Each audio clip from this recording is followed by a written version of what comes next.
ആദ്യമായി ഇങ്ങനെ ഒരു മദാബ് സർക്കിൾ എന്നുള്ള രീതിയിൽ ക്യാമ്പസിൻ്റെ യുവത്വം തന്നെ ഒരു സെമിനാർ സംഘടിപ്പിച്ചതിന് ആശംസ അറിയിക്കുകയാണ്, അഭിനന്ദനം അറിയിക്കുകയാണ്. വളരെ പ്രധാനപ്പെട്ട വിഷയങ്ങളിൽ തന്നെ ക്യാമ്പസുകളിൽ ഇത്തരത്തിലുള്ള ചർച്ചകൾ 21-ാം നൂറ്റാണ്ടിൽ രൂപപ്പെട്ടു വരുന്നുണ്ട്. വ്യത്യസ്ത സർക്കിളുകളിൽ നിന്നുകൊണ്ട് വൈവിധ്യമുള്ള വിഷയങ്ങളെ ഏറ്റെടുത്തുകൊണ്ട് ഗവേഷണാധിഷ്ഠിതമായിട്ടുള്ള അന്വേഷണങ്ങൾ ശക്തമായി നടക്കുന്നുണ്ട് എന്നുള്ള കാര്യം ഞങ്ങളെപ്പോലുള്ള ആളുകൾക്ക്, ഗവേഷകർക്ക് വളരെയധികം സംതൃപ്തി നൽകുന്നുണ്ട്. ഞാൻ നമ്മുടെ സമയം പരിമിതി ഉള്ളത് കൊണ്ട് തന്നെ 4-5 വിഷയം സംസാരിക്കാൻ ഉണ്ട് എന്നുള്ളത് കൊണ്ട് തന്നെ ഞാൻ 20 മിനിറ്റിന് അകം ഞാൻ ഈ പ്രബന്ധത്തിൻ്റെ സാരം മാത്രം പറയുകയാണ്. നമ്മളിപ്പോൾ നിലനിൽക്കുന്നത് സമകാലിക ഇന്ത്യയുടെ ഒരു രാഷ്ട്രീയ പരിസരത്തിൽ നിന്നുകൊണ്ട് മാത്രമേ നമുക്ക് അന്വേഷണങ്ങൾ വ്യാപിക്കാൻ പറ്റുള്ളൂ. അല്ലെങ്കിൽ പലതരത്തിലുള്ള ഗവേഷണ പ്രവർത്തനങ്ങളൊക്കെ നടക്കുന്നത് ഇന്നത്തെ ഇന്ത്യൻ സമകാലിക രാഷ്ട്രീയത്തെയും അതിൻ്റെ ഭരണകൂടപരമായിട്ടുള്ള അവസ്ഥകളെയും തിരിച്ചറിഞ്ഞുകൊണ്ട് മാത്രമേ നമുക്ക് വർത്തമാനകാലത്തിൽ നിന്ന് ചരിത്രത്തെയും അതുപോലെ തന്നെ സാമൂഹിക മതാത്മകമായ സൗഹൃദത്തെയും അതിൻ്റെ സാഹോദര്യ ബന്ധങ്ങളെയും ഒക്കെ നമുക്ക് വായിച്ചെടുക്കാൻ പറ്റുകയുള്ളൂ. ഞാൻ മലപ്പുറം ജില്ലയിൽ നിന്ന് വരുന്ന ഒരാളായതുകൊണ്ട്, പ്രത്യേകിച്ചും കൊണ്ടോട്ടി താലൂക്കിൽ നിന്ന് വരുന്ന ഒരാളായതുകൊണ്ട്, 1971 ജനിച്ച ഒരാളായതുകൊണ്ട് തന്നെ അവിടെ നിന്നുള്ള ഒരു സൗഹൃദം, മലബാറിൻ്റെ സൗഹൃദവും അതിന് ശേഷം ഞാൻ തിരിച്ചറിഞ്ഞ് ഇന്ത്യയെ വായിക്കാനുള്ള ശ്രമത്തിൻ്റെ ഭാഗമായിട്ട് രൂപപ്പെട്ടിട്ടുള്ള ചില അന്വേഷണങ്ങളിൽ നിന്ന് രൂപപ്പെട്ടുള്ള വിഷയവുമാണ് ഞാൻ നിങ്ങളുടെ മുന്നിൽ അവതരിപ്പിക്കുന്നത്. ഇപ്പോൾ സമകാലിക ഇന്ത്യൻ അവസ്ഥ നമുക്ക് വിശദീകരിക്കേണ്ട ആവശ്യമില്ല. പ്രത്യേകിച്ചും ക്യാമ്പസിലെ വളരെ വൈബ്രൻ്റ് ആയിട്ടുള്ള വിദ്യാർത്ഥികളുടെ മുന്നിൽ അവതരിപ്പിക്കേണ്ട ആവശ്യമില്ല. എങ്കിലും ചില സൂചനകൾ ഞാൻ പറയാൻ ആഗ്രഹിക്കുകയാണ്. ഇന്ത്യ സ്വതന്ത്രമാകുമ്പോൾ പ്രധാനമായിട്ടും 2 വിഭാഗങ്ങളിൽ നിന്നാണ് ഏറ്റവും കൂടുതൽ ആശങ്കകൾ ഉയർന്നു വന്നിട്ടുള്ളത്. ഒന്ന്, ഇന്ത്യയിലെ സഹോദരങ്ങളായിട്ടുള്ള മുസ്ലിം ന്യൂനപക്ഷ സഹോദരങ്ങളിൽ നിന്നാണ് ഒന്ന് ഉയർന്നു വന്നിട്ടുള്ളത്. 2, ഇന്ത്യയിലെ ഏറ്റവും തദ്ദേശീയരെന്ന് വിശേഷിപ്പിക്കപ്പെടുന്ന ഗോത്ര ജനതയിൽ നിന്ന്, ദളിത് ബഹുജൻ വിഭാഗങ്ങളിൽ നിന്നാണ് ഏറ്റവും കൂടുതൽ ഇന്ത്യയെക്കുറിച്ചുള്ള ആശങ്കകൾ രൂപപ്പെട്ടു വന്നിട്ടുള്ളത്. ഈ 2ഉം വളരെ പ്രധാനപ്പെട്ടതായിരുന്നു.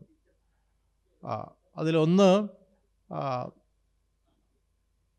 നമ്മുടെ ഗോത്ര വിഭാഗത്തിൻ്റെ, ഈ ഉത്തരേന്ത്യയിൽ നിന്ന് ഗോത്ര വിഭാഗത്തിൽ നിന്നുള്ള ജയ്പാൽ സിംഗ് മുണ്ട എന്നുള്ള ഗോത്ര നേതാവിൽ നിന്നാണ് ഏറ്റവും പ്രധാനപ്പെട്ട ആശങ്ക മുന്നോട്ട് വച്ചിട്ടുള്ളത്. മറ്റൊന്ന്, ജിന്നയെ പോലുള്ള വളരെ പ്രമുഖരായിട്ടുള്ള രാഷ്ട്രീയ നേതാക്കന്മാർ മുന്നോട്ട് വച്ചിട്ടുള്ള ആശങ്കകളാണ്. ഈ രണ്ട് ആശങ്കകളെയും കുറിച്ച് ഞാൻ പറയാൻ കാരണം, ചരിത്രപരമായിട്ട് വളരെ പ്രാധാന്യമുള്ള ആശങ്ക, ഇന്നത്തെ ഇന്ത്യയിൽ നിന്ന് നമ്മൾ ആലോചിക്കുന്ന സമയത്ത് വളരെ പ്രധാനപ്പെട്ട ആശങ്കകളാണ് അവർ മുന്നോട്ട് വയ്ക്കുന്നത്. ഇന്ത്യ ഞങ്ങൾക്ക് എന്തായിരിക്കുമെന്നുള്ള പ്രധാനപ്പെട്ട ഒരു ആശയമാണ് അവർ മുന്നോട്ട് വയ്ക്കുന്നത്.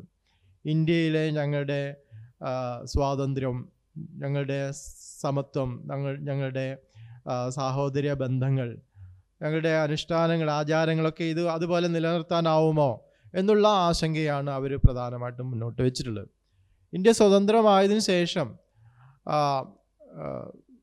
ഇന്ത്യൻ അന്നത്തെ നിയുക്ത മന്ത്രിയായിട്ടുള്ള ജവഹർലാൽ നെഹ്റു ഇന്ത്യയിലുടനീളം സഞ്ചരിക്കുന്നതായിട്ട് നമുക്ക് കാണാൻ സാധിക്കുന്നുണ്ട്. അദ്ദേഹം ഇന്ത്യയിലെ എല്ലാ ഗ്രാമങ്ങളും സന്ദർശിക്കുകയും അതിൻ്റെ അടിസ്ഥാനത്തിൽ വലിയൊരു ഈ ഇവരെല്ലാം മുന്നോട്ട് വെച്ചിട്ടുള്ള ആശങ്കകളെ എങ്ങനെ പരിഹരിക്കണമെന്നതിനെക്കുറിച്ചുള്ള ചില ദർശനങ്ങൾ മുന്നോട്ട് വയ്ക്കുകയും ചെയ്യുന്നുണ്ട്. അദ്ദേഹം തിരിച്ചറിഞ്ഞിട്ടുള്ള ഇന്ത്യയിലെ നിയുക്ത പ്രധാനമന്ത്രിയായിട്ടുള്ള ജവഹർലാൽ നെഹ്റു ഇന്ത്യയിലുടനീളം സഞ്ചരിച്ച് അദ്ദേഹം പ്രധാനമായിട്ടും കണ്ടെത്തിയിട്ടുള്ള കാര്യം ഇന്ത്യയിലെ ഗോത്ര ജനവിഭാഗങ്ങളും അതുപോലെ തന്നെ മതന്യൂനപക്ഷ വിഭാഗങ്ങളും മുന്നോട്ട് വെച്ചിട്ടുള്ള ഒരു പ്രധാനപ്പെട്ട ആശയമാണ് സ്വാതന്ത്ര്യത്തെക്കുറിച്ചും സമത്വത്തെക്കുറിച്ചും സാഹോദര്യത്തെക്കുറിച്ചും ഒക്കെ ഉള്ളത്. അതുകൊണ്ട് അവർ മുന്നോട്ട് വെച്ചിട്ടുള്ള ആശങ്കകൾ പരിഹരിക്കപ്പെടേണ്ടതുണ്ട്. അങ്ങനെ പരിഹരിക്കപ്പെടുന്നില്ലെങ്കിൽ ഇന്ത്യ എന്ന് പറയുന്ന ആശയം തന്നെ നിലനിൽക്കുകയില്ല എന്നുള്ളത് അദ്ദേഹം തിരിച്ചറിഞ്ഞു. ഇതുമായിട്ട് ബന്ധപ്പെട്ടാണ് ഡോക്ടർ BR അംബേദ്കറുടെ അന്വേഷണങ്ങളും മുന്നേറിയിട്ടുള്ളത്.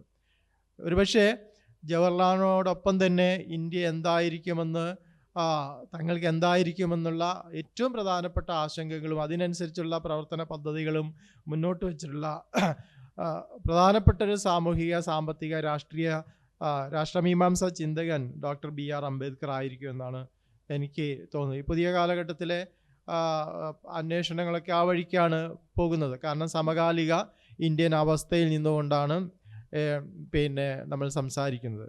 അപ്പോൾ പ്രധാനമായിട്ടും മതവിഭാഗങ്ങളുടെ പ്രശ്നങ്ങളും അതുപോലെ തന്നെ ഈ ജാതി പ്രശ്നങ്ങളെയും അതുപോലെ തന്നെ ഗോത്രവർഗ പ്രശ്നങ്ങളെയൊക്കെ പഠിച്ചതിന് ശേഷം ഇദ്ദേഹം ഈ രീതിയിൽ ഇന്ത്യ സ്വതന്ത്രമാകുമ്പോൾ ആരുടെ കൈകളിലേക്കായിരിക്കും ഭരണകൂടം ചെന്നെത്തുക എന്നതിനെക്കുറിച്ച് വലിയ ആശങ്കകൾ മുന്നോട്ട് വയ്ക്കുന്നുണ്ട്. അതായത് കൊളോണിയൽ ആധിപത്യത്തിന് ശേഷം അത് വളരെ സാമ്രാജ്യത്വപരമായിട്ടുള്ള ഒരു അധിനിവേശ സംസ്കാരമാണ് ഇന്ത്യയിൽ നടപ്പിലാക്കിയിരുന്നത്. അതിനുശേഷം ഇന്ത്യ സ്വതന്ത്രമായതിനു ശേഷം ആയിക്കഴിഞ്ഞാൽ ആരുടെ കൈകളിലേക്കായിരിക്കും ഭരണകൂടം ചെന്നെത്തുക എന്നതിനെക്കുറിച്ച് വലിയ രീതിയിലുള്ള അന്വേഷണങ്ങൾ അദ്ദേഹം നടത്തുകയും അതിൻ്റെ അടിസ്ഥാനത്തിൽ എല്ലാവർക്കും ഇന്ത്യയിലെ ഇന്ത്യ എന്ന് പറയുന്നത് മറ്റ് ഇപ്പം യൂറോപ്യൻ സമൂഹത്തിൽ നിന്ന് വ്യത്യസ്തമായിട്ട് മൾട്ടി കൾച്ചറലിസ്റ്റ് എന്ന് വിശേഷിപ്പിക്കാവുന്ന സമൂഹമാണ് നമ്മുടേത്. വ്യത്യസ്ത ഭാഷകൾ, ആചാരങ്ങൾ, അനുഷ്ഠാനങ്ങൾ, വേഷങ്ങൾ, ഗോത്രവർഗങ്ങളുടെ ഒരുപാട് സവിശേഷതകൾ, ഇതൊക്കെ നിലനിർത്തിക്കൊണ്ട് ഇന്ത്യ എന്ന് പറയുന്ന ഒരു ആശയം എങ്ങനെ നിലനിർത്താൻ പറ്റും, അതെങ്ങനെ നിലനിർത്തിക്കൊണ്ട് പോകാം എന്നതിനെക്കുറിച്ചാണ് അദ്ദേഹം കാര്യമായിട്ട് ആലോചിച്ചത്. നമുക്കറിയാം ഇന്ത്യൻ ഭരണഘടനയെക്കുറിച്ചുള്ള 3 വർഷത്തെ ചർച്ചാവേളകളിലൊക്കെ ഇതുമായിട്ട് ബന്ധപ്പെട്ടാണ് അദ്ദേഹത്തിൻ്റെ ആലോചനകൾ മുഴുവൻ പോയിട്ടുള്ളത്. പ്രധാനമായിട്ടും 2 ആശയങ്ങളാണ് അന്ന് ഡോക്ടർ അംബേദ്കറുടെ മുന്നിൽ ഈ ഭരണഘടനാ ചർച്ചാവേളയിൽ വന്നിട്ടുള്ളത്.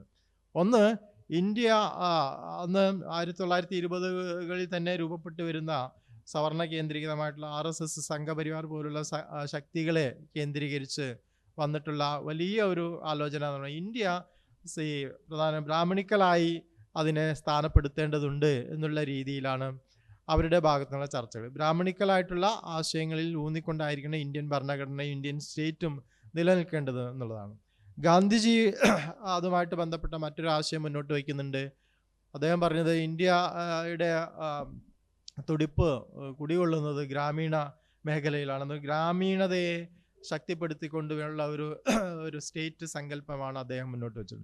ഇതിനെ രണ്ടിനെയും റദ്ദ് ചെയ്തുകൊണ്ടാണ് ആധുനിക പൗരത്വത്തിൽ ഊന്നിക്കൊണ്ടുള്ള നീതി, അതുപോലെ തന്നെ സമത്വം, സ്വാതന്ത്ര്യം, സാഹോദര്യം എന്നീ മൂല്യങ്ങളിൽ അടിസ്ഥാനപ്പെടുത്തിയിട്ടുള്ള ഒരു ഇന്ത്യ രൂപപ്പെടുത്തിയെടുക്കേണ്ടതുണ്ട് എന്നുള്ളൊരു ആശയമാണ്. അതുകൊണ്ട് മറ്റ് 2 ആശയങ്ങളെയും റദ്ദ് ചെയ്തുകൊണ്ട് അംബേദ്കറുടെ ആശയത്തോട് ചേർന്ന് നിൽക്കുകയാണ് ജവഹർലാൽ നെഹ്റു അടക്കമുള്ള പ്രധാനപ്പെട്ട ഇന്ത്യയെക്കുറിച്ച് ആശങ്കകൾ പുലർത്തിയിട്ടുള്ള അവരുടെ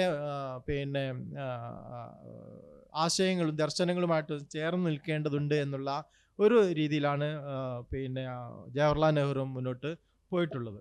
അപ്പോൾ അതിൻ്റെ അടിസ്ഥാനത്തിലാണ് നമുക്കറിയാം 1956 ഇന്ത്യക്ക് ഒരു നല്ലൊരു ഭരണഘടന ഉണ്ടാകുന്നു. എല്ലാ ജനങ്ങളുടെയും ബഹുസ്വരതയെ അംഗീകരിച്ചിരിക്കുന്ന ഒരു ഭരണഘടനയാണ് മുന്നോട്ട്. അപ്പം ഇന്ത്യയെ സംബന്ധിച്ചിടത്തോളം ഇന്ത്യ ഇതുവരെ നിലനിൽക്കുന്നതിനെ കുറിച്ചുള്ള പ്രധാനപ്പെട്ട ഒരു പുസ്തകം എഴുതിയിട്ടുള്ളത് ഈ ഇന്ത്യ ആഫ്റ്റർ ഗാന്ധി എന്ന് പറയുന്ന പേര് അത് നിങ്ങൾക്ക് കിട്ടും. ഇന്ത്യ ആഫ്റ്റർ ഗാന്ധി എന്ന് പറയുന്ന പുസ്തകം അത് പിന്നെ എഴുതിയ ഇന്ത്യ ആഫ്റ്റർ ഗാന്ധി എന്ന് പറയുന്ന പുസ്തകം പേര് പെട്ടെന്ന് ഞാൻ ഓർക്കുന്നില്ല. ആ പുസ്തകത്തിൽ ഒരു ചാപ്റ്റർ പിന്നെ വരുന്നത് ഇന്ത്യ എങ്ങനെയാണ് അതിജീവിക്കുന്നത് എന്നുള്ളതിനെ കുറിച്ചാണ്. അതിൽ അദ്ദേഹം പറയുന്ന പ്രധാനപ്പെട്ട കാര്യം ഒന്ന്, ഈ വ്യത്യസ്തമായിട്ടുള്ള ഈ പിന്നെ ജാതി മത അതുപോലെ തന്നെ ഗോത്രവർഗങ്ങളുടെ ഇടയിൽ തന്നെ സാഹോദര്യത്തിൻ്റെതായിട്ടുള്ള വലിയൊരു പിന്നെ ആ ദർശനം നിലനിൽക്കുന്നു. ജനാധിപത്യത്തെ അദ്ദേഹം പറയുന്ന പ്രധാനപ്പെട്ട ഒരു കാര്യമാണ് ജനാധിപത്യത്തെ ചലനാത്മകമാക്കുന്ന വൈവിധ്യത്തിൻ്റെതായിട്ടുള്ള ഒരു ദർശനം ഇവരുടെ ഇടയിൽ നിൽക്കുന്നുണ്ട്.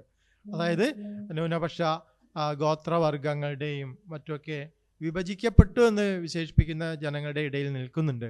അവർ പ്രധാനമായിട്ടും ജാതി കേന്ദ്രീതമായിട്ടും അടിമത്തത്തിലൊക്കെ ആണ് എങ്കിൽ പോലും സൗഹൃദത്തിൻ്റെതായിട്ടുള്ള സാഹോദര്യത്തിൻ്റെതായിട്ടുള്ള ജനാധിപത്യത്തെ പരിപോഷിപ്പിക്കുന്ന രീതിയിലുള്ള വലിയൊരു ദർശനം ഇവരുടെ ഇടയിൽ ഉണ്ട് എന്ന് ജവഹർലാൽ നെഹ്റു തിരിച്ചറിയുന്നു. അതുകൊണ്ടാണ് ജവഹർലാൽ നെഹ്റു ഈ ഇന്ത്യ മുഴുവൻ സഞ്ചരിച്ചതിന് ശേഷം ഇന്ത്യയിലെ എല്ലാ മുഖ്യമന്ത്രിമാർക്കും എഴുതുന്നുണ്ട്, അദ്ദേഹം കത്തെഴുതുന്നുണ്ട്. ആ കത്തിലെ പ്രധാനപ്പെട്ട ഒരു കാര്യം ഇതാണ്, ഇന്ത്യയിലെ ജനാധിപത്യത്തെ പരിപോഷിപ്പിച്ചു നിൽക്കുന്ന അതിൻ്റെ ഏറ്റവും അടിസ്ഥാന ഘടകം എന്ന് പറയുന്നത് രണ്ട് കാര്യങ്ങളാണ്. ഒന്ന് സാഹോദര്യം, മറ്റൊന്ന് പിന്നെ അതിൻ്റെ സമത്വാധിഷ്ഠിതമായ വീക്ഷണങ്ങളാണ്. ഈ അധിഷ്ഠിതമായിട്ടുള്ള സാഹോദര്യത്തിൻ്റെതായിട്ടുള്ള പിന്നെ ദർശനങ്ങൾ ഈ ഏറ്റവും കൂടുതൽ നിലനിൽക്കുന്നത് ഈ വൈവിധ്യമുള്ള മതങ്ങളുടെ ഇടയിലാണ്, പിന്നെ ഗോത്രവർഗങ്ങൾക്കിടയിലാണ്. അതുകൊണ്ട് ആ ജനാധിപത്യ സംവിധാനത്തെ നമ്മൾ പരിപോഷിപ്പിക്കേണ്ടതുണ്ട്. അതുകൊണ്ട് ഏറ്റവും അടിസ്ഥാനപരമായി ഉള്ള ഏറ്റവും ഇന്ത്യൻ ഭരണഘടനാ മൂല്യങ്ങളെ ഏറ്റവും കൂടുതൽ സംരക്ഷിക്കേണ്ട ഒരു വിഭാഗം എന്ന് പറയുന്നത് ഇവരെയാണ് എന്നതുകൊണ്ട് തന്നെ ഈ രീതിയിൽ ഗോത്രവർഗങ്ങളുടെയും ന്യൂനപക്ഷ വിഭാഗങ്ങളുടെയും അവകാശങ്ങളെ സംരക്ഷിക്കുന്ന രീതിയിലായിരിക്കണം എല്ലാ സ്റ്റേറ്റിലെയും മുഖ്യമന്ത്രിമാർ ഇടപെടേണ്ടത്. അത് മുഖ്യമന്ത്രിമാർക്ക് കത്തെഴുതുന്നുണ്ട്. ഞാൻ അവിടെ നിർത്തുകയാണ്, മലബാറിലേക്ക് വരികയാണ്. അപ്പം ഇന്ത്യ എന്ന് പറയുന്ന ആശയത്തെ ഇന്നും നിലനിർത്തിക്കൊണ്ടുവന്ന പിന്നെ ഈ ഇന്ത്യ ആഫ്റ്റർ ഗാന്ധി എന്ന് പറയുന്ന പുസ്തകത്തിൽ സൂചിപ്പിക്കുന്നത് പോലെ തന്നെ ഏറ്റവും പ്രധാനപ്പെട്ട ഒരു എലമെൻ്റ് എന്ന് പറയുന്നത് ഈ വൈവിധ്യത്തിൽ ഈ സാഹോദര്യത്തിൻ്റെ പിന്നെ ഒരു മൈത്രിയുടെ ഒരു രൂപമാണ്. അംബേദ്കർ തന്നെ പറയുന്നത് സാഹോദര്യം എന്നുള്ള വാക്കിനേക്കാൾ കൂടുതൽ ഞാൻ ഉപയോഗിക്കാൻ ഇഷ്ടപ്പെട്ടിരുന്നത് മൈത്രി എന്നുള്ള വാക്കാണ്. കാരണം സാഹോദര്യം എന്ന് പറയുന്നത് മനുഷ്യർ തമ്മിലുള്ള ചേർച്ചയാണ് സാഹോദര്യം എന്ന് പറയുന്നത്. വ്യത്യസ്ത മതങ്ങൾ, വ്യത്യസ്ത ഗോത്രങ്ങൾ, വ്യത്യസ്ത ജാതികൾ ഇതൊക്കെ നിലനിൽക്കെ തന്നെ ഇന്ത്യക്ക് ഒരു രാഷ്ട്രമായിരിക്കാൻ കഴിയില്ല എന്നുള്ള ബ്രിട്ടീഷുകാരുടെ തന്നെ കുറിപ്പുകളുണ്ടായിരുന്നു. ഇപ്പോൾ EM ഫോസ്റ്ററുടെ പാസേജ് ടു ഇന്ത്യ എന്ന് പറയുന്ന പുസ്തകത്തിൽ പറയുന്നത് ഇന്ത്യക്ക് ഒരിക്കലും ഒരു രാഷ്ട്രമായിരിക്കാൻ കഴിയില്ല എന്നാണ് അദ്ദേഹം പറയുന്നത്. ഇന്ത്യ മുഴുവൻ സഞ്ചരിച്ചുകൊണ്ട് അദ്ദേഹം പറയുന്ന പ്രധാനപ്പെട്ട ഒരു കാര്യം അതാണ്, ഇന്ത്യക്ക് ഒരു രാഷ്ട്രമായിരിക്കാൻ കഴിയില്ല എന്ന്. പക്ഷേ ഇന്ത്യ ഇതുവരെ അതിജീവിച്ചു. പക്ഷെ അത് എങ്ങനെയാണ് എന്നുള്ളതാണ് ഞാൻ ഈ മലബാറിനെ മുൻനിർത്തി പറയാൻ ആഗ്രഹിക്കുന്നു. ഞാൻ മലബാറിൽ ജനിച്ച ഒരാളായതുകൊണ്ട്, പ്രത്യേകിച്ചും ദലിത് കമ്മ്യൂണിറ്റിയിൽ ജനിച്ച ഒരാളായതുകൊണ്ട്, പ്രത്യേകിച്ച് ഇന്ത്യയിലെ ആന്ത്രോപോളജിസ്റ്റുകളും സോഷ്യോളജിസ്റ്റുകളൊക്കെ പറയുന്ന, ആന്ത്രോപോളജി അധ്യാപകൻ ഇവിടെ ഉണ്ട്, അപ്പം അവരൊക്കെ പറയുന്ന അവരുടെ പഠനങ്ങൾ മുന്നോട്ട് വയ്ക്കുന്ന, ഞാൻ സോഷ്യോളജി പ്രധാനമായിട്ടും പഠിച്ചിട്ടുള്ള ഒരാളായതുകൊണ്ട് തന്നെ മലയാളം സോഷ്യോളജി 2 ഡബിൾ മെയിൻ എടുത്തിട്ടാണ് ഞാൻ എൻ്റെ ഡിഗ്രി PG പൂർത്തിയാക്കിയത്. അതുകൊണ്ട് തന്നെ ആന്ത്രോപോളജിക്കലായിട്ടുള്ള അന്വേഷണങ്ങളെയും വംശീയമായിട്ടുള്ള പഠനങ്ങളെയും സാമൂഹ്യ ശാസ്ത്രാധിഷ്ഠിത പഠനങ്ങളെയും ഒക്കെ ആന്ത്രോപോളജിക്കലായിട്ടുള്ള പഠനങ്ങളെയൊക്കെ ഞാൻ എൻ്റെ ഗവേഷണത്തിൽ ഉപയോഗപ്പെടുത്താൻ ശ്രമിച്ചിട്ടുണ്ട്. അപ്പോൾ അത്തരത്തിലുള്ള ഇൻ്റർ ഡിസിപ്ലിനറി ആയിട്ടുള്ള അന്വേഷണങ്ങൾ വളരെ പ്രധാനമാണ് എന്നുള്ളത്. ഏതെങ്കിലും ഒരു പിന്നെ ഇവിടെ ഇരിക്കുന്ന ക്യാമ്പസിലെ വിദ്യാർത്ഥികൾ ആയതുകൊണ്ടാണ് ഞാൻ ആ രീതിയിൽ പറയുന്നത്. അപ്പോൾ നമ്മുടെ ഇന്ത്യ ഇങ്ങനെ പിന്നെ ഇന്ത്യ എന്ന് പറയുന്ന ആശയം തന്നെ നമുക്ക് അപ്പോൾ അതിനെക്കുറിച്ച് പല പഠനങ്ങൾ വന്നിട്ടുണ്ട്. ഇന്ത്യക്ക് സ്വതന്ത്രമായിട്ടുള്ള രാഷ്ട്രീയമായിട്ടുള്ള ഒരു സബ്ജക്റ്റിവിറ്റി ഉണ്ടാവുന്നത്, കർത്തൃത്വം ഉണ്ടാവുന്നത് ബ്രിട്ടീഷുകാർക്ക് ശേഷമാണെന്നുള്ള രീതിയിലുള്ള പഠനങ്ങൾ ഒട്ടനവധി ഉണ്ടാകുന്നുണ്ട്. അവരുടെ സാമ്പത്തിക നയങ്ങൾ, പിന്നെ സാംസ്കാരികമായിട്ടുള്ള സവിശേഷതകൾ, അപ്പം അത്രമാത്രം വൈവിധ്യങ്ങൾ ഉണ്ടെങ്കിൽ പോലും അതിനെ ഒന്നായി ചേർക്കപ്പെടുന്ന, എല്ലാവരെയും ഒന്നിച്ച് ചേർക്കുന്ന ഒരു എലമെന്റ്, സാംസ്കാരികമായ എലമെന്റ്, സാഹോദര്യത്തിൻ്റെതായിട്ടുള്ള, മൈത്രിയുടേതായിട്ടുള്ള ഒരു എലമെന്റ് ഇന്ത്യക്കകത്ത് പ്രവർത്തിക്കുന്നുണ്ട് എന്നുള്ള ഒരു തിരിച്ചറിവ് പിന്നെ ജവഹർലാൽ നെഹ്റുവും അദ്ദേഹത്തിൻ്റെ ഇന്ത്യ ഈ കണ്ടെത്തൽ എന്ന് പറയുന്ന പുസ്തകത്തിൽ സൂചിപ്പിക്കുന്നുണ്ട്. അപ്പം ഞാൻ പറഞ്ഞു വരുന്നത്, ഈ ഇന്ത്യയെ ഇതുവരെ നിലനിർത്തിയിരുന്നത് ഈ പ്രധാനമായിട്ട് ഈ വൈവിധ്യങ്ങളുടെ, സാഹോദര്യത്തിൻ്റെ, പിന്നെ മൈത്രിയുടേതായിട്ടുള്ള വലിയൊരു എലമെൻ്റാണ്. അത് എവിടെയാണെങ്കിലും, ഇന്ത്യയിൽ എവിടെയാണെങ്കിലും. പക്ഷേ നമുക്ക് 2024 ശേഷം, നമ്മൾ 2014 ശേഷം നമ്മൾ അത് ഒരു പക്ഷേ 1990-കളിൽ തന്നെ ഇത് തുടങ്ങുന്നുണ്ട്. അതിനെ കുറിച്ചുകൂടി ഞാൻ സൂചിപ്പിച്ചതിന് ശേഷം ഇതിലേക്ക്, മലബാറിലേക്ക് വരാൻ തോന്നുന്നുണ്ട്. ഇന്ത്യ സ്വതന്ത്രമാകുന്നതിന് മുമ്പ് തന്നെ 1920-കളിലാണ് ഇന്ത്യൻ നാഷണൽ കോൺഗ്രസിൻ്റെ സാരഥ്യം ഗാന്ധിജി ഏറ്റെടുക്കുന്നത്. നമുക്ക് ചരിത്ര വിദ്യാർത്ഥികൾക്ക് അറിയാം. അതുപോലെ തന്നെയാണ് ഇന്ത്യയിലെ അതിദേശീയ സമരങ്ങളുടെ ഭാഗമായിട്ടാണ്. അതോടൊപ്പം തന്നെയാണ് 1920-കളിലാണ് ഇന്ത്യയിൽ RSS, സംഘപരിവാർ പോലുള്ള ബ്രാഹ്മണിക്കലായിട്ടുള്ള ഒരു ഹെജിമണിയെ, മേൽക്കോയ്മയെ മുൻനിർത്തിയുള്ള സംഘടനയും രൂപപ്പെട്ടു വരുന്നത്. 1919-ലാണ് ഈ പിന്നെ കൊളംബിയ യൂണിവേഴ്സിറ്റിയിൽ നിന്നൊക്കെ PhD ഒക്കെ നേടിയിട്ട് ഇന്ത്യയിലേക്ക് അംബേദ്കർ തിരിച്ചു വരുന്നതും അസ്പൃശ്യരുടെ ജാതി നിർമൂലനവുമായിട്ടുള്ള ബന്ധപ്പെട്ടുള്ള പ്രശ്നങ്ങളിലൊക്കെ ഇടപെടുന്നത്. അപ്പോൾ ജാതി ആണ്, വർഗമല്ല ഇന്ത്യയിലെ ഏറ്റവും പ്രധാനപ്പെട്ട ഒരു പ്രശ്നമേഖല എന്ന് ഏറ്റവും കൂടുതൽ തിരിച്ചറിഞ്ഞ ഒരു ആന്ത്രോപോളജിസ്റ്റും സോഷ്യോളജിസ്റ്റും രാഷ്ട്രമീമാംസകനും ഡോക്ടർ BR അംബേദ്കർ. അദ്ദേഹത്തിൻ്റെ ജാതി ഉന്മൂലനം പോലുള്ള കൃതികളിൽ അത് വളരെ കൃത്യമായിട്ട് രേഖപ്പെടുത്താൻ ശ്രമിക്കുകയും ചെയ്യുന്നുണ്ട്. ഒരുപക്ഷെ ഇന്ത്യയിലെ വൈവിധ്യമാർന്നിട്ടുള്ള ബ്രാഹ്മണിക്കലായിട്ടുള്ള ടെസ്റ്റുകളെ ഈ രീതി സൂക്ഷ്മമായിട്ട് പാരായണം ചെയ്തിട്ടുള്ള ഇന്ത്യയിൽ അധികം പണ്ഡിതന്മാർ ഇല്ല എന്ന് നമുക്ക് ഏതെങ്കിലും ഒരു മേഖലയിൽ നിന്നുകൊണ്ടുള്ള പഠനം. പക്ഷേ ഇന്ത്യയിലെ രാമായണത്തെയും മഹാഭാരതത്തെയും അതുപോലെ തന്നെ ഇതിഹാസ കൃതികളെയും ഒക്കെ സവിശേഷമായിട്ട് പഠിച്ചുകൊണ്ട് ഇന്ത്യയിലെ ഈ അംബേദ്കറുടെ കൃതികളൊക്കെ വായിക്കേണ്ടതുണ്ട്. കാരണം അത്രമേൽ അത് ഒരു അധീശത്വ വ്യവഹാരത്തെ ആധുനിക പൗരസമൂഹത്തിൻ്റെ മുൻനിർത്തിക്കൊണ്ട് എല്ലാ തരത്തിലുള്ള വിഭജനങ്ങളും എങ്ങനെയാണ്, ഈ അധീശത്വ പ്രത്യയശാസ്ത്രം എങ്ങനെയാണ് ഇന്ത്യക്കകത്ത് തന്നെ പ്രവർത്തിക്കുന്നത് എന്ന് വളരെ സൂക്ഷ്മമായിട്ട് പഠിച്ചിട്ടുള്ള ഒരു പണ്ഡിതനാണ് ഡോക്ടർ BR അംബേദ്കർ എന്നുള്ളത്. എൻ്റെ PhD പ്രബന്ധങ്ങളിൽ ഏറ്റവും പ്രധാനപ്പെട്ട തിയറി രൂപപ്പെടുത്തിയെടുക്കാൻ വേണ്ടി ഞാൻ ഉപയോഗിച്ചിട്ടുള്ളതും ആ കൃതിയാണ്. അപ്പം ഞാൻ പറഞ്ഞു വരുന്നത്, ഡോക്ടർ BR അംബേദ്കർ ഈ രീതിയിലുള്ള പഠനം, അസ്പൃശ്യരുടെ പഠനങ്ങളും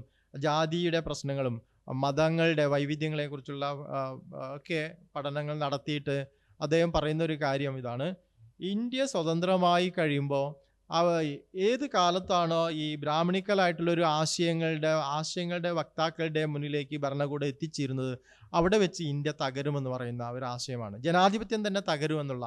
അതുകൊണ്ട് ഞാൻ ആദ്യം പറഞ്ഞ ഇന്ത്യയുടെ സമകാലിക അവസ്ഥ എന്ന് പറയുന്ന അത്തരമുള്ള അവസ്ഥയിലേക്ക് എത്തിച്ചേർന്നിരിക്കുന്നുണ്ട്. ആ അവസ്ഥയെ നമ്മൾ തിരിച്ചു അറിഞ്ഞുകൊണ്ടുള്ള പഠനങ്ങളായിരിക്കണം. അപ്പം പലതരത്തിലുള്ള വിഭജനം 1990-കളിൽ നിന്ന് ബാബറി മസ്ജിദിൻ്റെ തകർച്ചയൊക്കെ നമുക്കറിയാൻ സാധിക്കും.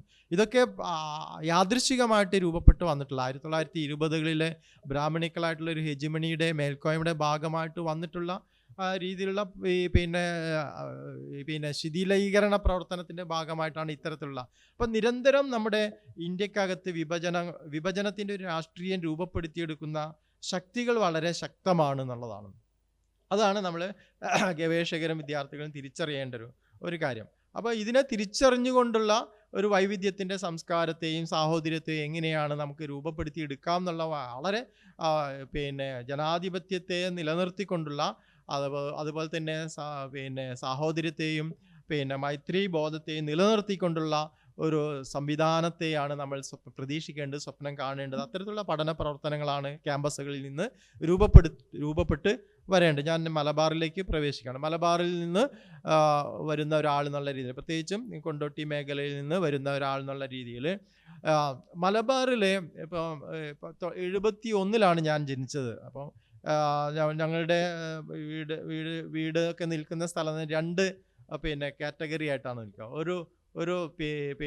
ഒരു മലയുടെ ചരിവിൽ മുസ്ലിം ന്യൂനപക്ഷ വിഭാഗങ്ങളും ദലിത്സ് കമ്മ്യൂണിറ്റീസും അത് ഈഴവ കമ്മ്യൂണിറ്റീസും ഒക്കെ നിലനിൽക്കുന്ന രീതിയിലാണ് ഒരു ലാൻഡ്സ്കേപ്പ് എന്ന് പറയുന്നത്. അതിൻ്റെ നടുക്ക് പിന്നെ പിന്നെ ഒരു വയലായിരിക്കും, വയൽ തോട് നിൽക്കുന്ന സ്ഥലങ്ങളായിരിക്കും. അതിൻ്റെ ഇപ്പുറത്ത് ജന്മികളാണ്. ജന്മികൾ എന്ന് പറയുന്നത് നായർ വിഭാഗങ്ങളുണ്ടായിരിക്കും, അതുപോലെ തന്നെ നമ്പൂതിരി വിഭാഗങ്ങളുടെ അവരുമായ സംബന്ധ വ്യവസ്ഥയിലൂടെ രൂപപ്പെട്ടുള്ള ഒരു ജന്മിത്ത വ്യവസ്ഥയാണ് കേരളത്തിൽ പ്രവർത്തിച്ചു വന്നിട്ടുള്ളത്. അതിനെക്കുറിച്ചും വളരെ കൃത്യമായിട്ട് പഠനം നടത്തേണ്ടതുണ്ട് എന്നുള്ളതാണ്.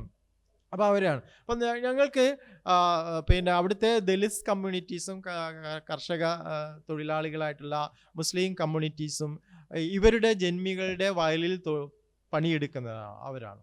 അങ്ങനെ അവിടുത്തെ മെജോറിറ്റിയും അങ്ങനെയാണ്. അപ്പോൾ എൻ്റെ ഒക്കെ മുമ്പിലുള്ള ഹമീദ് മാഷിനെ പോലുള്ള ആളുകളുടെയൊക്കെ തലമുറ, അവരുടെ ഉപ്പയും ഉമ്മയുടെ ഒക്കെ തലമുറ എന്ന് പറയുന്നത് ഇവരുടെ ജന്മിമാരുടെ, അതോടൊപ്പം തന്നെ പിന്നെ ദലിത് കമ്മ്യൂണിറ്റീസിൻ്റെ ആളുകളും ഇവരുടെ വയലുകളിൽ ജോലി ചെയ്യുന്ന ആളുകളായിട്ടാണ് അവിടെ അറിയുന്നത്. പക്ഷേ അപ്പം ആ സാഹോദര്യം, അവരുടെ തൊഴിലിടങ്ങളിൽ ജോലി ചെയ്യുന്ന അധ്വാനിക്കുന്ന വിഭാഗം എന്നുള്ള രീതിയിലാണ് അവിടുത്തെ ന്യൂനപക്ഷ വിഭാഗങ്ങളും പിന്നോക്ക വിഭാഗങ്ങളും ദലിത് കമ്മ്യൂണിറ്റീസും അറിയപ്പെടുന്നത്. അപ്പോൾ അവർ തമ്മിലുള്ള വലിയ സാഹോദര്യ ബന്ധങ്ങൾ നിലനിൽക്കുന്നു. അതേസമയം ജന്മിമാരുമായിട്ടുള്ള അവരുടെ വയലിൽ പണിയെടുക്കുന്നു എന്നതല്ലാതെ അവരുമായിട്ടുള്ളൊരു ബന്ധം, സാമൂഹികമായിട്ടുള്ള ബന്ധങ്ങൾ നമുക്ക് 1971 ജനിച്ചിട്ടുള്ള എനിക്ക് കണ്ടെത്താൻ കഴിഞ്ഞിട്ടില്ല. മാത്രമല്ല അവിടുത്തെ ഞങ്ങളുടെ ഒരു പാരമ്പര്യം എന്ന് പറയുന്നത്, മലബാറിലെ പ്രത്യേകിച്ച് പാരമ്പര്യം എന്ന് പറയുന്നത്, മലബാറിലെ പാരമ്പര്യം എന്നല്ല, ഈ പിന്നെ കാസർഗോഡ് മുതലുള്ള ഇങ്ങോട്ടുള്ള പാരമ്പര്യം എന്ന് പറയുന്നത്, ഈ ഞങ്ങളെ സംബന്ധിച്ചിടത്തോളം 1936 ക്ഷേത്രപ്രവേശന വിളംബരം ഉണ്ടായിട്ടുള്ളത്. പക്ഷേ 1980 ഞങ്ങൾ ക്ഷേത്രത്തിൽ പോയതായിട്ട് ഞങ്ങൾക്കറിയില്ല. കാരണം ക്ഷേത്രങ്ങളിലേക്ക് ഞങ്ങൾക്ക് പ്രവേശനം ഉണ്ടായിരുന്നില്ല. അഹിന്ദുക്കൾ എന്നുള്ള രീതിയിലായിരുന്നു ഞങ്ങളെ അടയാളപ്പെടുത്തിയിട്ടുണ്ടായിരുന്നത്. അഹിന്ദുക്കൾ എന്ന് പറഞ്ഞാൽ ഇപ്പോൾ പുതിയ സമകാലിക അവസ്ഥയിലുള്ള പഠനങ്ങളൊക്കെ പറഞ്ഞാൽ അഹിന്ദുക്കൾ എന്ന് പറഞ്ഞാൽ മുസ്ലിം സമുദായങ്ങളിൽ പെടുന്ന ആളുകളും ക്രിസ്ത്യൻ സമുദായങ്ങളിൽ പെടുന്ന ആളുകൾ എന്നുള്ള അഹിന്ദുക്കൾ എന്നുള്ള രീതിയിൽ വ്യവഹരിക്കുന്നുള്ളതാണ് പ്രധാനമായിട്ടും നമ്മൾക്ക് മുന്നിലുള്ള നമ്മൾ പിന്നീട് അറിയുന്ന കാര്യം അതാണ്. പക്ഷെ അങ്ങനെയല്ല. ഈ അന്നത്തെ ക്ഷേത്രങ്ങളിലെല്ലാം തന്നെ വലിയ രീതിയിൽ ബോർഡുകളൊക്കെ വെക്കുക, അഹിന്ദുക്കൾക്ക് പ്രവേശനമില്ല. അഹിന്ദുക്കൾ എന്ന് പറഞ്ഞാൽ ആരാണ്? ദലിതരും പിന്നെ അതിപിന്നോക്ക വിഭാഗങ്ങളുമായിട്ടുള്ള ആളുകളും ആണ് അഹിന്ദുക്കൾ എന്ന് പറഞ്ഞാൽ. മുസ്ലിങ്ങൾക്ക് അവരുടേതായിട്ടുള്ള പിന്നെ പള്ളികളുണ്ട്, പ്രാർത്ഥനാ രീതികളുണ്ട്, നിസ്കാരങ്ങളുണ്ട്, അതുപോലെ തന്നെ നേർച്ചകളുണ്ട്, അതൊക്കെ. അപ്പം ഞങ്ങളുടെ കുട്ടിക്കാലത്തൊക്കെ ഞങ്ങൾ ഒരിക്കലും ക്ഷേത്രങ്ങളിലേക്കൊന്നും പോവാറില്ല. അതേ സമയത്ത് നേർച്ചകളുണ്ടാകും. കൊണ്ടോട്ടി നേർച്ചയാണ് ഞങ്ങളുടെ പ്രധാനപ്പെട്ട ഇത്. അപ്പോൾ അതിൽ ഞങ്ങൾ പങ്കാളികളാണ്. അതുപോലെ തൊട്ടടുത്ത പള്ളികളിൽ ഞങ്ങൾ വൈകുന്നേരങ്ങളിൽ ഏതെങ്കിലും സമയത്ത് ഉണ്ടാവുന്ന അവിടുത്തെ പിന്നെ പ്രോഗ്രാമുകൾ ഉണ്ടാകുമ്പോൾ അവിടെ ആ പള്ളികളിലേക്കാണ് ഞങ്ങൾ കൂട്ടമായിട്ട് വൈകുന്നേര സമയങ്ങളിൽ പോവാറ്. പക്ഷേ അതുകൊണ്ട് തന്നെ പിന്നെ എൻ്റെ അച്ഛനും അമ്മയൊക്കെ, അത് വ്യക്തിപരമായ കാര്യങ്ങൾ കൂടിയാണ്, എൻ്റെ അച്ഛനും അമ്മയൊക്കെ ഒരിക്കലും ഒരു ദൈവത്തിൻ്റെ നാമം ഏതെങ്കിലും ക്രിട്ടിക്കലായിട്ടുള്ള സ്റ്റേജിൽ വിളിക്കുന്നതായിട്ട് ഞാൻ കേട്ടിട്ടില്ല ഇതുവരെ. അപ്പോൾ അവർ വിളിക്കുന്ന ഒരു പ്രധാനപ്പെട്ട പേര് എൻ്റെ മമ്പർത്ത് തങ്ങളെ എന്നാണ്. എൻ്റെ അമ്മ ഇപ്പോൾ ജീവിച്ചിരിപ്പുണ്ട്, അച്ഛൻ 3 വർഷങ്ങൾക്ക് മുമ്പ് മരണപ്പെട്ടു പോയി. അപ്പോൾ ഒരു ക്രിട്ടിക്കൽ സ്റ്റേജിൽ വരുമ്പോൾ അവർ വിളിക്കുന്നത് മമ്പർത്ത് തങ്ങളെ എന്നുള്ളതാണ്. അപ്പോൾ മമ്പർത്ത് തങ്ങളുമായിട്ടുള്ള ഒരു ദലിത് കമ്മ്യൂണിറ്റി, അതിപിന്നോക്ക വിഭാഗങ്ങളുടെ ഒരു സാഹോദര്യത്തിൻ്റെ ഒരു ബന്ധം ഇന്ന് അതിനെക്കുറിച്ചൊക്കെ പഠനങ്ങൾ വരേണ്ടതുണ്ട്. എങ്ങനെയാണ് എൻ്റെ പിന്നെ അധ്യാപകനായിട്ടുള്ള ഉമർ തറമലിൽ നിന്ന് വരുമെന്ന് വിചാരിച്ചു. ഉമർ തറമലിൻ്റെ കൂടെയാണ് ഞാൻ ഗവേഷണം നടത്തിയിട്ടുള്ളത്. അപ്പോൾ ഇത്തരം കാര്യങ്ങളൊക്കെ ഞങ്ങൾ ചർച്ച ചെയ്യുമായിരുന്നു. അപ്പം അദ്ദേഹം പറയുന്ന ഒരു കാര്യം അതാണ്, അദ്ദേഹത്തിൻ്റെ ഉപ്പയും ഉമ്മയും പറഞ്ഞ കാര്യം, വളരെ വർഷങ്ങൾക്ക് മുമ്പ് തന്നെ ഏറ്റവും കൂടുതൽ, അതായത് നമ്മുടെ മലബാർ കലാപം ഉണ്ടാകുന്ന 1921 ആ മലബാർ കലാപങ്ങൾക്ക് മുമ്പ് തന്നെ വളരെ വർഷങ്ങൾ മുന്നേ മലബാറിലെ ഏറ്റവും ജാതീകൃതമായ അസമത്വങ്ങൾ നേരിട്ടുള്ള പ്രധാനപ്പെട്ട വിഭാഗങ്ങൾ എന്ന് പറയുന്നത് ദലിത് കമ്മ്യൂണിറ്റീസിലും വരുന്ന ആളുകളാണ്. അവർ ജന്മിത്വത്തിൻ്റെയും ജാതി വ്യവസ്ഥയെയും തീക്ഷ്ണമായിട്ടുള്ള പിന്നെ അടിച്ചമർത്തലുകൾക്കും ചൂഷണങ്ങൾക്കും വിധേയമായിട്ട് മലബാറിൽ വളരെയധികം ആളുകൾ ഇസ്ലാം മതം സ്വീകരിക്കുന്നതായിട്ട് നമുക്ക് കാണാൻ സാധിക്കുന്നുണ്ട്. 1920 കാലഘട്ടമാകുമ്പോൾ അത് വലിയ രീതിയിൽ, ഞങ്ങളുടെ നാട്ടിൽ തന്നെ എൻ്റെ അച്ഛൻ പറഞ്ഞൊരു കാര്യം, അവരുടെ അച്ഛൻ്റെയൊക്കെ തലമുറയിലെ പ്രധാനപ്പെട്ട വിഭാഗങ്ങളൊക്കെ തന്നെ ഈ ഇസ്ലാം മതം സ്വീകരിക്കും. പക്ഷെ അവരുമായിട്ടുള്ള വലിയ സൗഹൃദം, ഇസ്ലാം മതം സ്വീകരിച്ചിട്ടുണ്ടെങ്കിലും വലിയ സൗഹൃദം, ഈ രണ്ട് കാര്യങ്ങളാണ് ഇതിൽ ഞാൻ പറയാൻ ഉദ്ദേശിക്കുന്നത്. മലബാറിലെ സൗഹൃദത്തെക്കുറിച്ച് പറയുമ്പോൾ, ഈ മലബാറിൽ നിന്ന് ദലിത് കമ്മ്യൂണിറ്റികളിൽ നിന്ന് ഏറ്റവും കൂടുതൽ ആളുകൾ ഈ മതം സ്വീകരിച്ചിട്ടുള്ള ആൾ ഇസ്ലാം മതമാണ് സ്വീകരിച്ചിട്ടുള്ളത്. പക്ഷേ ഇസ്ലാം മതം സ്വീകരിച്ചപ്പോൾ ഞാൻ നേരത്തെ സാറായിട്ട് സംസാരിച്ചിട്ടുണ്ടായിരുന്നു. അപ്പോൾ ഞാൻ പറഞ്ഞ പ്രധാനം എൻ്റെ തീസിസിൽ ഞാനത് മുന്നോട്ട് വയ്ക്കുന്നുണ്ട്. പ്രധാനമായിട്ടും ഞാൻ കണ്ടെത്തിയിട്ടുള്ള ഒരു കാര്യം എന്ന് പറയുന്നത്, ഈ പ്രാക്ടിക്കലായിട്ടുള്ള മതത്തിൻ്റെ അതെവിടെ വെച്ച് നിന്നു പോയി എന്നുള്ളത് നമ്മൾ അന്വേഷണ വിധേയമാക്കേണ്ടത്.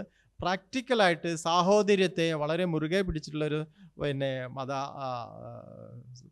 ഘടന ഇസ്ലാമിൻ്റെ അകത്തുണ്ടായിരുന്നു എന്നാണ് എൻ്റെ കുട്ടിക്കാലത്തൊക്കെ എനിക്ക് മനസ്സിലാക്കാൻ കഴിയുന്നത്. കാരണം ഞങ്ങൾക്ക് ഒരിക്കലും അമ്പലങ്ങളോ ക്ഷേത്രങ്ങളുമായിട്ടായിരുന്നില്ല ബന്ധം, മറിച്ച് സവിശേഷമായിട്ട് പള്ളികളുമായിട്ടാണ്. അങ്ങനെ ഒരു ബന്ധം എങ്ങനെയാണ് രൂപപ്പെട്ട് വന്നിട്ടുള്ളത്. അപ്പോൾ ആദ്യ കാലഘട്ടത്തിൽ ഇവർ ഈ മതാരോഹണം എന്നുള്ള വാക്കം, മതസ്വീകരണം എന്നുള്ള വാക്കം,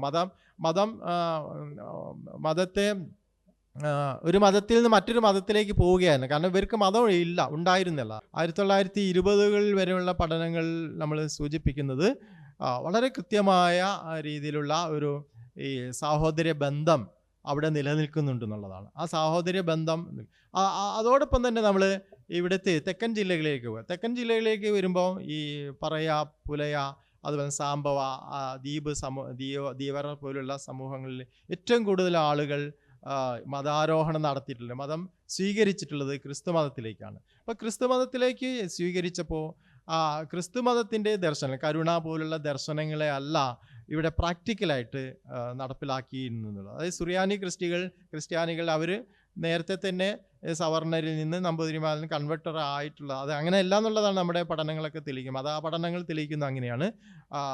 കൃത്യമായി അവിടെ ഈ വേർതിരിവ് വ്യവസ്ഥ, ജാതി വ്യവസ്ഥയും അടിമത്ത വ്യവസ്ഥയും എങ്ങനെയൊക്കെ ഉണ്ടോ അതുപോലെ നിലനിർത്തിക്കൊണ്ട് പോകാനുള്ള ശ്രമം ഈ ക്രിസ്തു മതത്തിനകത്ത് ഉണ്ടായിരുന്നു എന്നുള്ളതാണ് നമുക്ക് മനസ്സിലാക്കാൻ കഴിയുന്നത്. ഈ ബ്രിട്ടീഷ് രേഖകളെ മുൻനിർത്തിയിട്ട് ഈ വിനിൽ പോൾ കണ്ടെത്തിയിട്ടുള്ള വിനിൽ പോൾ ഏറ്റവും ലേറ്റസ്റ്റ് ആയിട്ട് ഹൈദരാബാദ് യൂണിവേഴ്സിറ്റിയിൽ നിന്ന് PhD ചരിത്രത്തിൽ പൂർത്തിയാക്കിയിട്ടുള്ള ചരിത്ര അധ്യാപകനായിട്ട് വർക്ക് ചെയ്യുകയാണ് ഇപ്പോൾ. അദ്ദേഹം പറയുന്നൊരു കാര്യം, ജാതീയ അടിമത്ത വ്യവസ്ഥയെക്കുറിച്ച് പഠിച്ചിട്ട് പറയുന്നൊരു കാര്യം, ഇത്രമേൽ ക്രൂരമായ വ്യവസ്ഥ വേറെ ലോകത്ത് എവിടെയും ഉണ്ടായിരുന്നില്ല ജാതിയും അടിമത്വവുമായിട്ട് ബന്ധപ്പെട്ട്. അങ്ങനെ ജാതിയും അടിമത്വവുമായിട്ട് ബന്ധപ്പെട്ട ജനങ്ങളാണ് വളരെ 1000-ലധികം ഒന്നിച്ച് ഈ ക്രിസ്തുമതം തെക്കൻ ജില്ലകളിൽ സ്വീകരിക്കുന്നത്. മലബാറിലാവട്ടെ ഈ ജാതി അടിമത്ത വ്യവസ്ഥയിലെ ചൂഷണത്തെ അതിജീവിക്കാൻ വേണ്ടിയിട്ട് ഈ ഇസ്ലാം മതവും സ്വീകരിക്കുന്നത്. അപ്പോൾ ഈ രണ്ട് മതങ്ങളെയും കൂടി താരതമ്യപ്പെടുത്തുന്ന സമയത്ത് മനസ്സിലാക്കാൻ കഴിയുന്നത്, ഈ ഇസ്ലാമിനകത്ത് അത്രമേൽ സംഘർഷങ്ങൾ രൂപപ്പെട്ട് വരുന്നതായിട്ട് കാണുന്നില്ല. ആഖ്യാനങ്ങൾ നമ്മൾ പ്രധാനമായിട്ടും അന്വേഷിക്കുന്നത് ഇതുമായിട്ട് ബന്ധപ്പെട്ടുള്ള സംഘർഷങ്ങൾ അതിൻ്റെ അകത്തുണ്ടോ, പള്ളിയിൽ പോകുമ്പോൾ വിഭജനങ്ങളുണ്ടോ, അങ്ങനെയൊക്കെയാണ് നമ്മൾ നോക്കുന്നത്. അപ്പോൾ വളരെ സാഹോദര്യ മനസ്ഥിതിയോടുകൂടി ഇവരെ സ്വീകരിക്കുന്നതായിട്ടും അപ്പുറത്ത് ജാതി വ്യവസ്ഥ എങ്ങനെയാണോ അതുപോലെ അത് നിലനിർത്തിക്കൊണ്ടുള്ള ഒരു പരിഗണനയാണ് അവർക്ക് നൽകുന്നതാണ്. അതിൻ്റെ പ്രത്യക്ഷീകരണം എന്നുള്ള രീതിയിലാണ് പൊയ്കയിൽ അപ്പച്ചൻ്റെ പ്രത്യക്ഷ രക്ഷാ ദൈവസഭ പോലുള്ള സഭകൾ അതിൻ്റെ അകത്ത് രൂപപ്പെട്ടു വരുന്നത്. ആ ജാതി അടിമത്തം എങ്ങനെയാണ് ക്രിസ്ത്യാനിറ്റിക്കകത്ത് നിലനിൽക്കുന്നത്. അപ്പോൾ അതിന് ഇപ്പോഴും ഈ സംഘർഷം, ദലിത് ആത്മീയത എന്ന് പറയുന്ന ഒരു സംഘർഷം, മതാത്മകത എന്ന് പറയുന്ന സംഘർഷത്തിൻ്റെ അടിസ്ഥാനത്തിൽ ഇപ്പോഴും അവിടെ രൂപപ്പെട്ടു വരുന്നത്. അപ്പോൾ പ്രത്യക്ഷ രക്ഷാ ദൈവസഭ പോലുള്ള ഈ സഭകൾ 1910 തന്നെ എവിടെ രൂപപ്പെട്ടു വരുന്നുണ്ട്, തെക്കൻ ജില്ലകളിൽ രൂപപ്പെട്ടു വരുന്നത്. ഈ സവർണ കേന്ദ്രീകൃതമായിട്ടുള്ള ബ്രാഹ്മണിക്കലായിട്ടുള്ള ഒരു മേൽക്കോയ്മയ്ക്കെതിരെയുള്ള സംഘർഷം എന്നുള്ള രീതിയിൽ മതത്തിനകത്ത് തന്നെ ക്രിസ്ത്യാനിറ്റിക്കകത്ത് വരുന്നുണ്ടെങ്കിൽ ഇവിടെ അങ്ങനെ വരുന്നില്ല. ഒരു കാര്യം കൂടി ഞാൻ പറഞ്ഞിട്ട് സാഹോദര്യത കൂടുതൽ പറയാൻ സമയമില്ലാത്തതുള്ളത് കൊണ്ട് തന്നെ നിർത്തുകയാണ്. മലബാറിലേക്ക് വരുമ്പോൾ അത്രമേൽ സാഹോദര്യത്തിൻ്റെ ഒരു, കാരണം എല്ലാവരും കാർഷിക മേഖലയിൽ ജോലി ചെയ്യുന്നത് കൊണ്ട് കൂടി ആയിരിക്കണം വളരെ വലിയ സാഹോദര്യത്തിൻ്റെ, അവരുടെ നേർച്ചകളിലും അവരുടെ പള്ളികളിലും ഒരു ഘട്ടം വരെ പോകാനുള്ള ഒരു അവസരം ഞങ്ങൾക്കുണ്ടായതായിട്ടാണ് അത്. പക്ഷേ പിൽക്കാലത്ത് ഒരു 90-കൾക്ക് ശേഷം അത് നഷ്ടപ്പെട്ടു പോവുകയും ചെയ്യുന്നു. അത് നമ്മൾ പഠിക്കേണ്ടതുണ്ട്. ഇപ്പോൾ ഈ വിഭജനങ്ങൾ, ഇത്തരത്തിലുള്ള ഈ സാഹോദര്യത്തിൻ്റെ ഒരു സൗന്ദര്യം എങ്ങനെയാണ് ഈ മതം നിലനിർത്തിയത്, ആ മതം പിന്നെ ഒരു സെമിറ്റിക് മതത്തിൻ്റെ ഒരു വലിയ പാൻ ഇന്ത്യൻ ലെവലിലേക്കുള്ള രീതിയിലേക്ക് അത് കൺവെർട്ട് ചെയ്യപ്പെടുമ്പോൾ ഉണ്ടാവുന്ന പ്രശ്നങ്ങൾ ഉണ്ടോ എന്നുള്ളത് നമ്മൾ പരിശോധിക്കുക. അപ്പോൾ സാഹോദര്യത്തിൻ്റെതായിട്ടുള്ള മൈത്രിയുടേതായിട്ടുള്ള വലിയൊരു പ്രാക്ടിക്കലായിട്ടുള്ള തലം മലബാറിൻ്റെ അകത്ത് നിൽക്കുന്നുണ്ട്. അതുകൊണ്ട് തന്നെ എനിക്ക് പിന്നെ നമ്മളെ നാട്ടിലൊക്കെ ദലിത് കമ്മ്യൂണിറ്റീസ് ഈ ഈ ഇപ്പം ഈ പുതിയ കാലത്ത് 90കൾക്ക് ശേഷമൊക്കെയാണ് ഈ ക്ഷേത്രങ്ങളിലൊക്കെ വെച്ച് ചോറ് കൊടുക്കുക എന്നുള്ള പതിവ് ഉണ്ടാകുന്നത്. അപ്പം എൻ്റെ അച്ഛനും അമ്മയൊക്കെ അവരുടെ 3 മക്കളാണ്. ഞങ്ങൾക്ക് അച്ഛനും അമ്മയും 3 മക്കളാണുള്ളത്. ആ 3 മക്കളെയും ഞങ്ങൾക്ക് ചോറ് തന്നിട്ടുള്ളത് മമ്പറത്ത് തങ്ങളുടെ ആ പള്ളിയിൽ വെച്ചിട്ടാണ്. മമ്പറത്ത് വെച്ചിട്ടാണ് ഞങ്ങൾക്ക് ചോറ് തന്നിട്ടുള്ളത്. അപ്പോൾ നേരത്തെ തന്നെ ജനിക്കുമ്പോൾ തന്നെ അവർ നേർച്ച നേരും. ഇത്തരത്തിലുള്ള വിവരങ്ങളൊന്നും നമുക്ക് പുതിയ കാലത്തെ കുട്ടികൾക്ക് ഇല്ല. കാരണം ഈ മമ്പറത്ത് തങ്ങൾ അവിടെ നിന്ന് ചോറ് കൊടുത്തു കഴിഞ്ഞാൽ വളരെ നല്ല വൈബ്രൻ്റ് ആയിട്ടുള്ള മാറും എന്നൊക്കെയുള്ള സങ്കല്പമാണ് അവർക്കുള്ളത്. അതുകൊണ്ട് ഈ പിന്നെ മമ്പറത്ത് തങ്ങൾ ചോറ് വാരി തരുന്നതിൻ്റെ ഒരു ചിത്രം പോലും എൻ്റെ മനസ്സിൽ ഇപ്പോഴും നിലനിൽക്കുന്നുണ്ട് എന്നുള്ളതാണ്. മമ്പറത്ത് ചില സമയത്തൊക്കെ ഞാൻ ആ വഴി പോകുന്ന സമയത്ത് അവിടേക്ക് പോകാറൊക്കെ ഉണ്ട്. മമ്പറത്ത് തങ്ങളുടെ ആ പള്ളിയിലൊക്കെ ഞാൻ പോകാറുണ്ട് ഇടയ്ക്ക് ആ വഴി പോകുന്ന സമയത്തൊക്കെ. അപ്പോൾ മലപ്പുറത്താണ് ഏറെക്കാലം വർക്ക് ചെയ്തത് എന്നതുകൊണ്ട് ഞാൻ പറഞ്ഞു വരുന്നത്, പിന്നെ ജനിക്കുമ്പോൾ തന്നെ എവിടെ വെച്ച് ചോറ് കൊടുക്കണം എന്നുള്ളതിനെക്കുറിച്ച് അന്നത്തെ ദലിത് രക്ഷിതാക്കൾക്കൊരു ബോധ്യം ഉണ്ടായിരുന്നു. അന്ന് ക്ഷേത്രങ്ങളൊന്നും ഇവരുടെ മനസ്സിലേക്ക് 1971 ഞാൻ ജനിക്കുന്നത്. എന്നിട്ട് ജനിച്ചു കഴിഞ്ഞ് ആ സമയത്തൊന്നും ചോറ് കൊടുക്കാൻ പറ്റില്ല. പിന്നെ എപ്പോഴും വളർന്നിട്ടാണ് ഞാൻ 4ാം ക്ലാസ് പഠിക്കുന്ന സമയത്താണ് പിന്നീട് ചോറ് കൊടുക്കാൻ വേണ്ടി കൊണ്ടുപോകുന്നത്. അതുകൊണ്ടാണ് ഓർമ്മ വളരെ ശക്തമായിട്ട് നിൽക്കുന്നത്. ഞങ്ങൾ 3 പേരും തോണിയിൽ തുഴഞ്ഞ് മമ്പറത്തേക്ക് പോകുന്നതിൻ്റെ ഒരു ചിത്രമൊക്കെ എൻ്റെ മനസ്സിലുണ്ട്. ഞാൻ പറഞ്ഞു വരുന്നത് അങ്ങനെ അതുപോലെ തന്നെ കൊണ്ടോട്ടി നേർച്ചയുമായിട്ടാണ് ഞങ്ങളുടെ ഒരു സാംസ്കാരിക ബന്ധമെന്ന് പറയുന്നത്. അപ്പോൾ അങ്ങനെ ശക്തമായിട്ടുള്ള, പിന്നെ വിദ്യാഭ്യാസ കാര്യത്തിലേക്ക് ഞാൻ വരുന്നില്ല, ഇപ്പോൾ സമയം പിന്നെ അവസാനിച്ചതുകൊണ്ട് തന്നെ. അപ്പോൾ വലിയ ഒരു സാഹോദര്യത്തിൻ്റേതായിട്ടുള്ള ഒരു ബന്ധം മലബാറിലുണ്ട്. ആ മലബാറിൻ്റെ സാഹോദര്യ ബന്ധത്തെ പുതിയ കാലത്ത് വീണ്ടെടുക്കേണ്ടതുണ്ട്. ആ രീതിയിലുള്ള പഠനങ്ങളും ആ രീതിയിലുള്ള അന്വേഷണങ്ങളും ക്യാമ്പസുകളിൽ നിന്ന് രൂപപ്പെട്ടു വരേണ്ടതുണ്ട്. അപ്പോൾ വിഭജനത്തിൻ്റേതായിട്ടുള്ള ഇന്ത്യ എന്ന് പറയുന്ന ആശയം തന്നെ റദ്ദ് ചെയ്യപ്പെടുന്ന ഒരു സവിശേഷമായ കാലഘട്ടത്തിൽ ഇന്ത്യൻ ഭരണഘടനയോടും ആ മൂല്യങ്ങളെയും നിലനിർത്തിക്കൊണ്ട് തന്നെ, അതിനെ മുറുകെ പിടിച്ചുകൊണ്ട് തന്നെ സാഹോദര്യത്തിൻ്റെയും മൈത്രിയുടെയും സമത്വത്തിൻ്റെയും ഒരു വീക്ഷണം നിങ്ങൾക്ക് രൂപപ്പെടുത്തിയെടുക്കാൻ കഴിയട്ടെ. അതിന് ഈ പിന്നെ സെമിനാർ ഉതകട്ടെ എന്ന് മാത്രം പറഞ്ഞുകൊണ്ട് നിർത്തുന്നു. നന്ദി, നമസ്കാരം.